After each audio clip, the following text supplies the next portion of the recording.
여러분, 우리가 믿음으로 살아가고 있는데요. 믿음으로 살면서 실패를 경험하며 살지 못하는 심령들은 단 한 사람 없습니다. 날마다 우리는 실패를 경험하고 있거든요. 하나님 앞에 나와 결단하기는 합니다. 결단했던 부분들 완벽하게 행하며 살다가 주 앞에 나오는 사람은 이 세상에 단 한 사람도 없다는 겁니다. 그래서 어떤 사람은 많은 실패를 경험하고 또 어떤 사람은 또 한두 가지 실패를 경험하면서 주 앞에 나와서 하나님 또다시 넘어졌습니다. 또다시 제가 실패한 가운데 살았습니다. 라고 주 앞에 나온다는 것이죠. 자, 그런데 정말 감사한 것은 우리를 실패한 자리로 그냥 하나님께서 그냥 있도록 내버려 두지 않는다는 겁니다. 주님께서 우리가 믿음으로 살다가 실패할 때마다 일어설 수 있는 비결을 주님께서 말씀하고 있는데 그 비결이 뭐냐? 예수님이 어떤 분인지 분명히 아는 겁니다. 여러분, 예수님은 부활하여 살아계십니다. 주님은 부활하여 살아계셔서 하나님 보좌 우편에 계시잖아요. 그런데 우리 주님은 시공을 초월하신 분이잖아요. 그래서 우리가 실패하고 절망하고 낙심에 빠져 있을 때 그 시공을 초월해서 우리를 찾아오시는 주님이시라는 거죠. 이것을 우리가 알 때 어떠한 낭망된 상황 속에서 우리가 다시 일어설 수 있는 것이죠. 20장 19절 말씀 보시기 바랍니다. 19절 말씀 우리가 지난 시간에 살펴봤던 말씀인데 20장 19절 말씀을 먼저 보면요. 이날 곧 안식구 첫날 저녁 때 제자들이 유대인들을 두려워해 모인 곳에 문들을 닫았더니 라고 하고 있습니다. 유대인들이 무서워서 문들을 꽁꽁 닫았다는 겁니다. 닫았다는 것은 문을 걸어 잠갔다는 것이죠. 문들을 걸어 잠가서 안에 아무도 없는 것처럼 위장하고 있는 것이죠. 숨어 있는 겁니다. 여러분, 그때 누가 찾아오세요? 부활의 주님께서 실패한 제자들을 찾아오고 있는 모습이 오늘 본문에 나오고 있습니다. 여러분, 여기 모이는 제자들이 어떤 자들이었습니까? 예수님을 배신한 자들이었잖아요. 주님이 대제사장들과 유대인들에게 붙잡혔을 때 다 뿔뿔이 흩어졌던 그런 자들이었습니다. 그럼에도 불구하고 부활하신 주님께서 이들을 찾아오셨다라는 것이죠. 여러분, 성경을 보면요. 항상 우리 예수님은 어떤 분이시냐. 항상 먼저 찾아오시는 주님이시라고 이 성경에 나옵니다. 구약 성경에 보면 하나님도 늘 항상 찾아오십니다. 먼저. 그것을 말씀하고 있는데 여러분, 창세기 3장에 보면 아담이 범죄합니다. 범죄한 다음에 어떻게 하죠? 동산에 가서 숨어요. 나무 뒤에 숨는단 말이에요. 나무 사이에 숨는데 그때 하나님께서 딱 지켜보고 계셨잖아요. 지켜보시다가 주님께서 먼저 찾아가시거든요. 이 아담을 먼저 찾으셔서 뭐라고 합니까? 아담아, 내가 어디 있느냐라고 말씀하시죠. 뿐만 아니라 창세기 4장에 보면 이 아벨과 가인 이야기가 나오죠. 가인이 아벨을 죽이잖아요. 죄를 범합니다. 자, 그 다음에 이 하나님께서 어떻게 하십니까? 하나님께서 그것을 다 지켜보시다가 이 가인을 먼저 찾아오십니다. 찾아오셔서 뭐라고 하십니까? 내 아우 아벨이 어디 있느냐라고 물으십니다. 여러분, 죄를 범한 사람을 주님께서 먼저 찾아가신 이유가 뭡니까? 주님께서 그 왜 죄를 범했는지를 깨닫게 하시려고 찾아가셨던 것이죠. 자, 오늘 본문에도 보니까 주님은 제자들이 요구나 어떤 요청에 의해서 이 제자들을 찾아온 게 아니잖아요. 그냥 주님께서 먼저 의지를 가지고 이 제자들을 찾아오고 계십니다.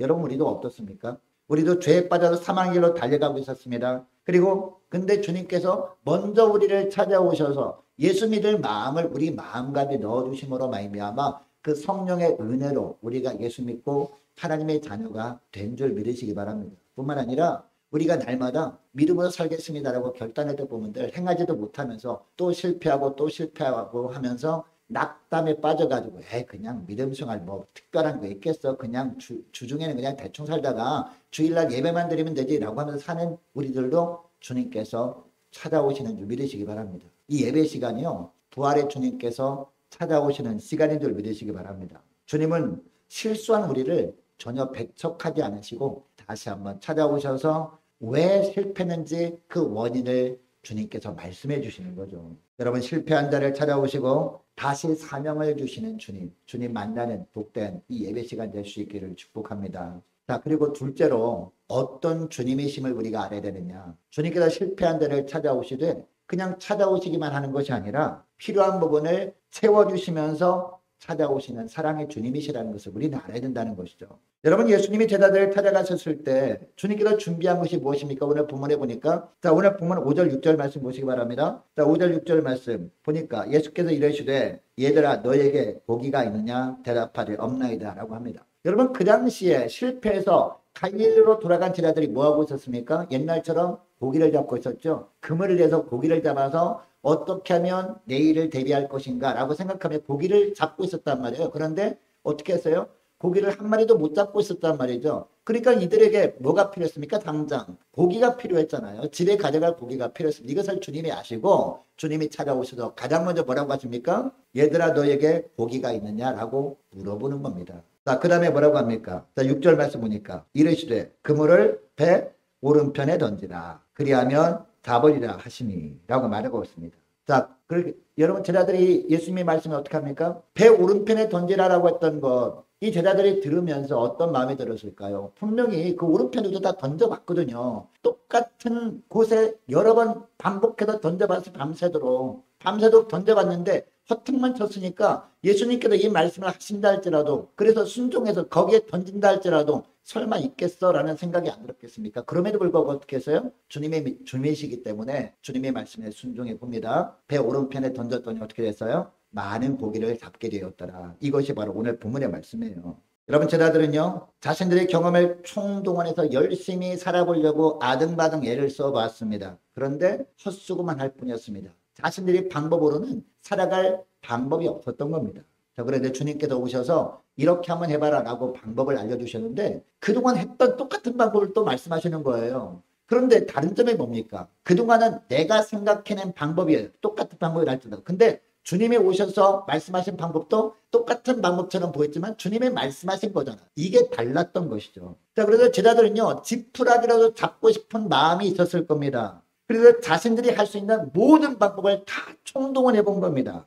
주님이 제자들에게 배 오른편에 던지라 그리하면 어디라 이 말씀하실 때도 어떻게 보면 지푸라기라도 잡는 심정으로 순종해 보았던 겁니다. 그리고 여러분 주님이 던지라고 한 곳은 어디였다고요? 그들이 조금 전에 던져보았던 그런 곳이었다는 것이죠. 그래서 혹시라도 주님의 말씀에 순종하면 몇 마리라도 건질 수 있지 않을까라는 마음으로 던져보았을 겁니다. 그런데 몇 마리 잡았다고요? 153마리라고 하는 것은 그물이 찢어질 정도로 많이 잡았다라는 의미거든요.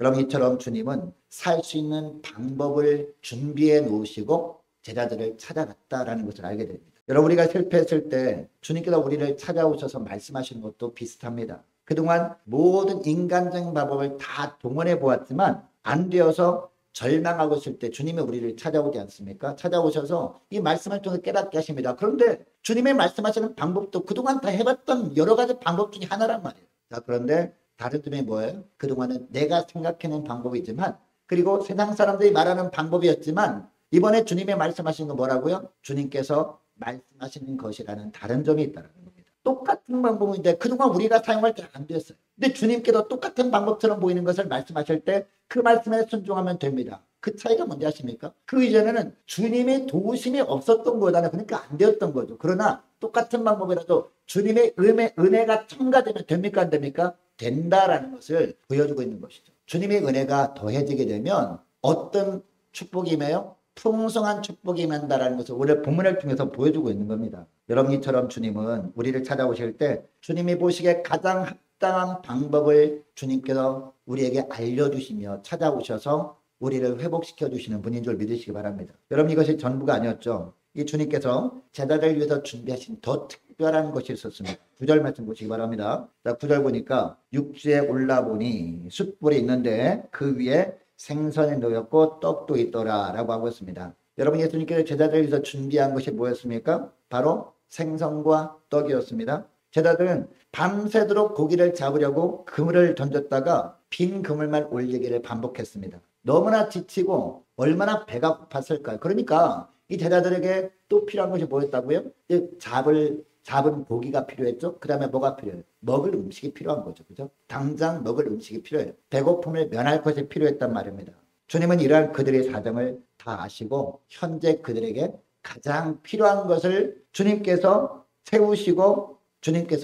채우시기 위해서 찾아오신 겁니다. 여러분 12절 말씀 보시기 바랍니다. 예수님이 제자들을 위해서 음식을 준비하시는 거예요. 무슨 말씀하시는지 보시기 바랍니다. 와서 뭐라고요? 조반을 먹으라 라고 하고 있습니다. 쉽게 표현하면 그냥 밥 먹자라고 하시는데 여러분 생각해 보시기 바랍니다. 우리 예수님이 보통 사람이었다면, 보통 그냥 수많은 사람 중에 한 분이었다면 이때 배신한 제자들에게 뭐라고 할까요? 조반을 먹자 하기 전에 책망하지 않았겠습니까? 왜 그렇게 내가 너에게 좋은 것을 줄 때는 영원토록 주님을 떠나지 않겠다고 해놓고선 왜 그렇게 배신하고 나 흩어졌냐라고 한마디 하지 않겠습니까? 그 다음에 이렇게 조반을 차렸겠죠. 근데 주님은 뭐라고 합니까? 주님은 단순하게 조반을 먹으라, 와서 조반을 먹으라 라고 말씀만 하고 있습니다. 그리고 15절에 보면 말씀이 어떻게 시작되는지, 자, 조반 먹은 후에부터 한번 보겠습니다. 자, 15절 말씀 보시기 바랍니다. 그들이 조반 먹은 후에 예수께서 누구에게? 시몬 베드로에게 이르시되, 시몬 베드로에게 말씀하셨다는 것은요, 다른 제자들 다 들으라라는 얘기거든요. 시몬 베드로에게 이르시되 뭐라고 합니까? 요한의 아들 시몬아, 내가 이 사람들보다 나를 더 사랑하느냐 하시니 이르되, 주님 그러하나이다. 내가 주님을 사랑하는 줄 주님께서 아시나이다. 이르시되 내 어린 양을 먹이라 하시고 라고 하고 있습니다. 여러분, 주님은 제자들이 식사를 한 이후에 가장 먼저 무엇을 물읍니까? 내가 이 사람들보다 나를 더 사랑하느냐 라고 하고 있습니다. 또 다른 것 보면 내가 이 고기들보다 나를 더 사랑하느냐라는 거죠. 그리고 내가 너희들에게 차려놓은 이 음식보다 나를 더 사랑하느냐, 그런 이야기 아니겠습니까? 이 질문에 베드로가 어떻게 대답하죠? 자신이 주님을 사랑하는 줄 주님이 아신다라는 말씀을 드립니다. 베드로가 3번이나 동일한 대답을 한 것을 보면요, 베드로가 주님을 떠난 것은 주님을 사랑하는 마음이 식어졌기 때문에 떠난 것은 아니었구나라는 것을 우리가 알 수 있습니다. 여러분, 주님은 마음의 중심까지도 아시는 분이거든요.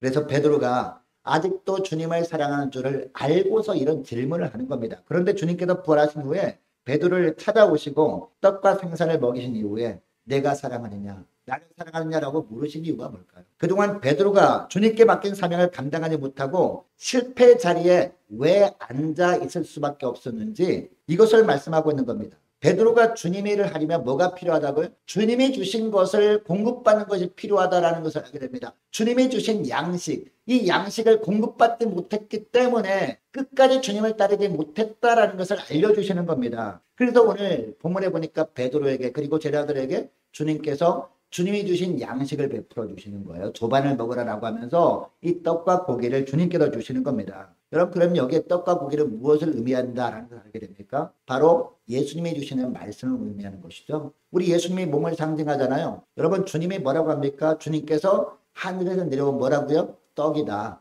만나 이야기를 하면서 그 만나, 하늘에서 내려온 만나가 바로 우리 주님이다라고 말씀한 거예요. 그러면서 성찬식을 베풀어 준 것 아닙니까? 우리가 성찬 예식 때 우리가 떡을 받아 먹습니다. 그리고 예수님의 피를 상징하는 포도주를 받아 마시잖아요. 그것이 바로 오늘 본문에 나오는 이 조반을 먹으라, 이 조반을 의미하는 것이다라는 거죠. 또 하나 의미는 뭐냐? 주님의 입에서 나오는 모든 말씀, 주님이 주시는 영의 양식을 받아 먹어야 마지막까지 주님을 따를 수 있다는 것을 이 조반을 먹이시면서 보여주신 겁니다. 이 말씀을 하는 겁니다.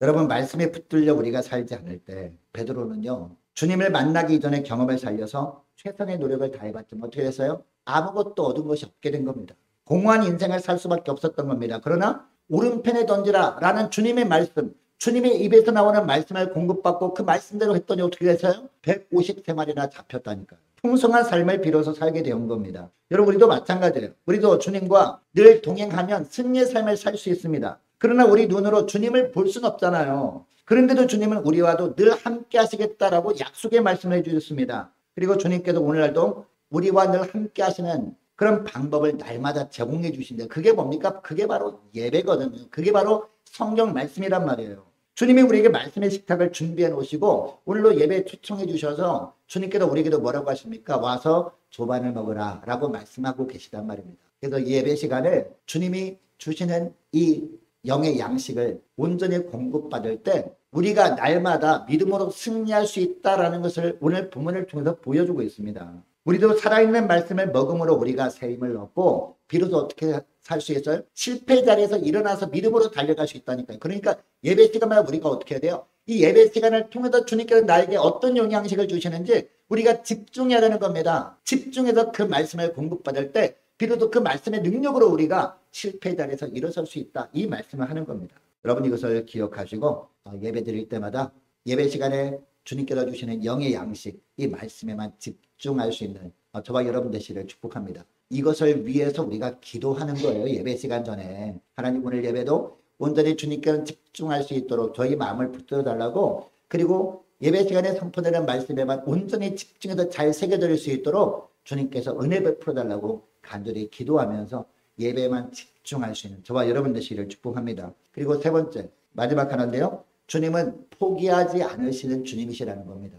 여러분, 우리가 삶을 돌아보시기 바랍니다. 주님께서 우리에게 주신 사명을 우리가 받았습니다. 사명을 감당하며 산다고 합니다. 그런데 자꾸 실패하잖아요. 실패를 거듭합니다. 사람이라면 포기하죠, 당연히. 아, 이 사람은 끝났구나, 가능성이 없구나 하면서 그냥 절연해버립니다. 이제 끊어버립니다. 근데 주님은 절대로 포기하지 않으시는 분입니다. 주님이 찾아오셔서 다시 기회를 주시고 또 실패하잖아요. 그럼 또 찾아오셔서 다시 기회를 주시고 하시는 좋으신 하나님이라는 겁니다. 한 번 사명 맡긴 사람은 절대로 포기하지 아니하시고 다시 찾아오시고 회복시키시고 끝까지 사명 감당케 하시는 주님이시라는 겁니다. 17절 말씀 보시기 바랍니다. 17절 세 번째 주님의 말씀하시죠. 세 번째 이르시되 요한의 아들 시몬아 내가 나를 사랑하느냐 하시니 주께서 세 번째 내가 나를 사랑하느냐 하심으로 베드로가 근심하여 이르되 주님 모든 것을 아시오매 내가 주님을 사랑하는 줄을 주님께서 아시나이다. 예수께서 이르시되 뭐라고 합니까? 내 양을 먹이라 라고 하십니다. 내 양을 치고 내 양을 먹이고 하는 것이 뭡니까? 바로 사명이잖아요. 사명을 다시 새롭게 맡겨주고 계십니다.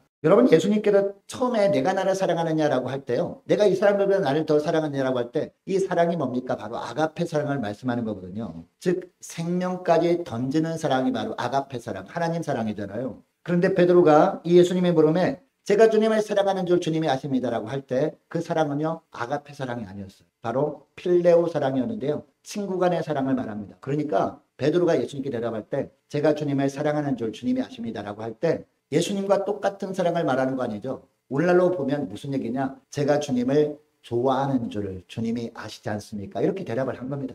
여러분, 아가페 사랑은요 변함없는 사랑이잖아요. 바로 하나님 사랑입니다. 그러나 필레오 사랑은요 변할 수 있는 사랑이잖아요. 내가 그 사람을 좋아하는 마음이 있으면요, 좋아하는 마음이 있는 동안에는 그 사람을 좋아할 수 있어. 그 사람을 사랑할 수 있어. 근데 그 사람이 내가 볼 때 너무나 정말 말도 안 되는 행동을 하는 거예요. 맨날 나를 이용만 하려는 겁니다. 그러면 처음에는 그 사람을 좋아하는 감정이 있다가 인간의 감정이 어때요? 변덕이 심하잖아요. 그죠?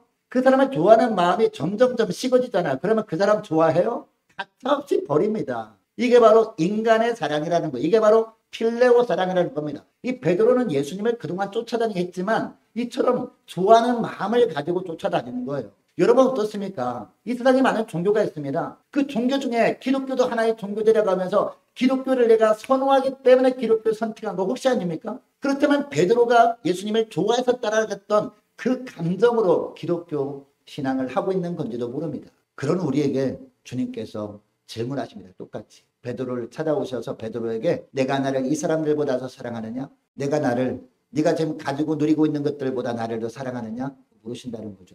근데 여러분, 우리 예수님은 베드로의 마음을 정확하게 간파하시고 찾아오셔서 두 번이나 똑같은 말씀하시거든요. 내가 아가페 사랑으로, 내가 너를 위해서 십자가에서 생명까지 던질 정도의 아가페 사랑으로 다른 사람들보다 나를 더 사랑하느냐라고 두 번째 물으시거든요. 두 번째 물으셨는데 베드로가 뭐라고 대답한다고요? 제가 주님을 좋아하는 줄 주님을 아십니다. 고 대답을 합니다. 이걸 보고요, 주님께서 세 번째 질문할 때는요 바꿔요. 두 번째까지는 아가페 사랑으로 내가 나를 사랑하느냐라고 물으시는데 세 번째는요 더 단계를 낮추십니다. 베드로의 단계를 낮춰주세요. 세 번째 질문은요, 네가 나를 사랑하느냐라고 할 때 필레오 사랑 말씀하십니다. 여러분, 그것은 뭔지 아십니까? 베드로의 능력으로는 주님께서 원하시는 사랑을 할 수 없다는 것을 말씀하시는 거예요. 베드로의 능력으로는 아무리 사랑한다 할지라도 그냥 친구들 간의 우정 정도, 그냥 좋아하는 사람을 좋아하는 정도의 사랑밖에 안 된다는 것을 아시고 주님께서 이 말씀을 하시는 겁니다. 그래서 세 번째, 내가 나를 사랑하느냐라고 할 때 이 사랑은 필레오 사랑, 주님께서 이 말씀을 하시는 겁니다. 베드로의 수준까지 내려오셔서 이렇게 물으신 겁니다. 하늘 보좌를 버리고 이 땅에 오셔서 십자가에 죽기까지 낮아지심으로 말미암아 이 하나님이 아가페 사랑을 예수님께서 보여주셨잖아요. 이처럼 주님께서 베드로에게 내가 나를 사랑하느냐라고 세 번째 물으실 때도 다시 낮아지신 겁니다. 베드로의 힘으로는 이런 아가페 사랑으로 주님을 사랑하지 못하는 줄 아시고 내가 나를 그러면 좋아하느냐? 라고 물어주신 겁니다. 그리고 내 양을 먹이라 라고 하십니다. 여러분, 이것을 보면 주님은 절대로 포기하는 법이 없으신 분이구나라는 것을 알게 되죠. 무엇을 포기하지 않으십니까? 우리에게 예수님이 제자된 사명을 주셨다면 그 사명자들에게는요 절대 우리 예수님은 포기하는 법이 없다는 겁니다. 끝까지 찾아오셔서 결국에는 우리 수준까지 낮추시면서까지 설득하시고 다시 사명을 감당케 하시는 주님이 바로 예수님이시라는 것을 말씀하고 있는 겁니다. 여러분, 누가 세 번씩이나 실패한 자에게 또 일을 맡겨주고 사명을 맡기겠습니까? 그죠? 여러분 이 세상에서는요. 한두 번 정도 맡겨본 다음에 마음에 안 들면 그냥 잘라버리죠. 얼마 전에 여러분 그 전국 노래자랑 아시죠? 전국 노래자랑 이 송혜 씨가 MC였잖아요. 2022년도에 돌아가셨죠. 94살 정도 되셨는데 그때 94살까지 현역이었대. 돌아가시기 직전까지도 MC 하다가 이제 MC를 바꿨는데 여자분으로 바꿨거든요. 그분도 잘하시는 분이긴 한데 한 두세 번 이렇게 맡겨보다가 시청률이 너무 안 나오는 거예요. 그래서 바로 잘라버리더라고요. 남희석 씨. 그걸 보면서 야 세상이 이렇구나. 그러나 주님은 얼마나 감사한가. 우리가 날마다 실패함에도 불구하고 또 기회 주시고 그리고 또 실패도 또 찾아오셔서 기회 주시고 하면서 마지막까지 사명 감당케 하시는 주님이시 얼마나 감사한가 이런 생각이 들더라고요. 여러분 그렇지 않습니까? 우리 직장도 마찬가지고 학교도 마찬가지예요. 한두 번 맡겨본 다음에 점점 못하잖아요. 그러면은 다른 사람 맡겨버려요. 한 1년, 2년 기다리다가 3년째는 딴 사람한테 맡겨버리는데 우리는 어때요? 우리는 뭐 1년, 2년이 아니라 5년, 6년 동안 계속 실패함에도 불구하고 주님은 또 찾아오세요. 또 찾아오셔서 우리의 수준까지 낮아지시고 끝까지 설득하셔서 사명 감당케 하시는 분이 우리 예수님이란 말이에요. 여러분 이것을 우리가 기억할 때 우리가 믿는 예수님이 이런 예수님임을 우리가 알 때 어떠한 낙담하는 상황 속에서 우리가 실패의 자리에서도 우리가 절망하지 아니하고 다시 일어설 수 있다는 거죠. 이 말씀을 하시는 거란 말이에요. 여러분 그러므로 주님이 주신 사명을 우리가 감당하기 위해서 우리는 어떻게 될까요? 내가 이 사람들보다 나를 더 사랑하느냐? 라는 주님의 물음에 우리가 어떤 대답을 해야 될까요? 예 그렇습니다. 제가 주님을 사랑합니다. 그러나 나의 힘으로 주님께서 원하시는 사랑을 할 수 없다는 것을 주 앞에 고백합니다. 이렇게 고백해야 되는 거예요. 주님, 살아계신 주님, 저를 찾아오셔서 주님의 사랑으로 저를 붙잡아 주옵소서. 예수님이 아가페 사랑으로 저의 심령 가운데 태워주셔서 제가 주님을 사랑하는 그 사랑으로 주님의 일을 감당하는 것이 아니라 주님께서 저를 찾아오셔서 다시 십자가 사랑으로 주님이 저에게 베푸신 십자가 사랑으로 저를 태워주셔서 주님께서 부어주신 그 하나님의 아가페 사랑으로 사명 감당하도록 도와달라고 이렇게 기도해야 되는 거 아니겠습니까? 이런 고백이 있어야 된다는 겁니다. 여러분 나중에 베드로가 이것을 깨닫고 어떻게 되는지 아십니까? 자 18절 말씀 보시기 바랍니다. 18절 보니까 내가 진실로 내게 이르노니 내가 젊어서는 스스로 띠뛰고 원하는 곳으로 다녔거니 와 무슨 말이에요? 이 베드로가 처음에 주님을 좋아하는 감정을 가지고 주님을 따를 때는 베드로가 원하는 곳으로 다녔다는 거죠. 주님이 좋아할 때는 주님이 좋은 걸 줄 때는 주님을 따라다니다가 좀 주님이 좋아하는 내가 원하는 곳으로 주님께서 가지 않고 내가 원하지 않는 곳으로 갔잖아요. 그죠? 주님이 십자가를 지시고 죽으셨잖아요. 내가 원하는 곳으로 가지 않으면 가차없이 주님을 떠나고 이처럼 했지만 그 다음에 뭐라고 합니까? 늙어서는 내 팔을 벌리리니 남이 내게 띠띠우고 원하지 아니한 곳으로 데려가리라. 늙어서는 내 팔을 벌리리. 누구를 향해서? 주님을 향해서 팔을 벌린다는 거죠. 할렐루야. 그동안은 내 감정을 따라 주님을 따랐지만 이제는 주님께서 찾아오셔서 주님이 아가페 사랑으로 태우신 다음에는 그 주님이 태워주신 그 주님의 사랑으로 일을 할 때는 어떻게 해요? 남이 여기서 남이 누굴까요? 남. 바로 성령 하나님을 의미하는 것 아닐까요? 성령께서 붙들어 주셔서 네가 원하는 곳으로 인도해도 그냥 기쁨으로 순종하는 자가 된다. 이 말씀이라는 것이죠. 여러분 사도행전에 보면 이 말씀 그대로 되어지잖아요. 베드로가 바로 이런 삶을 살거든요. 오순절에 성령께서 임하셨습니다. 그래서 많은 제자들, 기도하는 제자들이 임할 때 거기에 누구 계셨습니까? 베드로도 있었단 말입니다. 베드로에게 성령의 강력하게 임하니까 그 예수님이 아가페 사랑으로 충만하게 된 겁니다. 충만하게 되면서 풍대하게 주님의 일을 감당한 겁니다. 여러분 이방 선교를 위해서는 하나님께서 누구를 준비해 주시죠? 바울을 준비하시잖아요. 그러면 유대인들 선교를 위해서 누구를 준비하십니까? 베드로를 준비하셨음을 믿으시기 바랍니다. 이 예수님이 부어주신 성령 하나님께서 부어주신 이 아가페 사랑으로 유대인들을 찾아다니면서 생명의 말씀을 증감으로 많은 사람들 죽게 돌아오게 했다라는 것이죠. 여러분 베드로처럼 주님을 믿는다고 하면서도 주님의 말씀대로 살지 못해서 고민하고 있습니까? 주님은 실패한 자를 결코 방치하지 않으십니다. 우리는 쉽게 포기하지만 주님은 절대로 우리를 포기하지 않으십니다. 실패한 자를 찾아오십니다. 그리고 회복시켜 주십니다. 오늘 3번씩이나 부인하며 저주까지 하며 주님을 배신한 베드로를 다시 찾아오신 주님 아닙니까? 그 주님께서 저와 여러분도 다시 찾아오신다는 것을 믿으시기 바랍니다. 실패 자리에 있었던 베드로에게 오셔서 주님의 방법으로 회복시켜 주셨다는 겁니다. 지금 당장 베드로에게 필요한 것이 무엇인지 아셨던 주님께서는요, 우리를 찾아오셔도 마찬가지, 우리의 필요를 아십니다. 그 필요를 태워주십니다. 그리고 가장 필요한 건 무엇입니까? 바로 예수님이 입으로부터 나오는 영의 양식, 이것도 준비해 놓으시고 우리를 회복시켜 주시는 주님이시라는 거죠. 그리고 심지어는 우리 수준까지 낮아지셔서 우리를 설득하시고 끝까지 설득하셔서 사명을 감당케 하시고야 많은 주님이시라는 거죠. 여러분 이것을 기억하시고 무엇보다도 이번 한 주간도 주님은 우리를 예배의 자리로 인도하시는 것을 기억하고 예배를 통해서 주님의 말씀을 공급받고 새 힘을 얻어서 끝까지 그 실패 자리에 머무르지 말고 다시 주님이 주시는 말씀을 힘입고 다시 사명의 길로 나아가시는 저와 여러분 되시기를 주 이름으로 축복합니다. 자, 기도하겠습니다. 하나님 아버지 감사합니다. 부활하여 살아계신 주님께서 실패 자리에서 낙심하고 있던 베드로를 찾아오셨던 것처럼 믿음의 길을 걷다가 저들이 실패할 때마다 저들에게도 찾아오시고 손님이라 주신다는 걸 주님 알았사오니 낙심이 찾아올 때마다 주님께서 내미시는 손 붙잡고 힘차게 일어나서 믿음의 길을 주님과 함께 걷는 복된 저를 될 수 있도록 은총 내려 주옵소서. 또한 힘들 때마다 찾아오셔서 가장 필요한 부분을 먼저 채우시고 또한 힘주시는 주님이신 줄 알았사오니 예배 때마다 주님께서 베푸시는 영양식을 공급받고 힘을 내게 하시고 다시 회복시키시고 끝까지 사명 감당하게 하시는 주님이신 줄 알았사오니 주님의 은혜로 회복되어 마지막까지 주님과 함께 믿음의 길을 걸으며 사명 끝까지 감당함으로 하나님께 영광 돌리며 지내는 복된 한 주간 되게 하여 주옵소서. 감사드리오며 우리 주 예수 그리스도 이름으로 기도드리옵나이다. 아멘.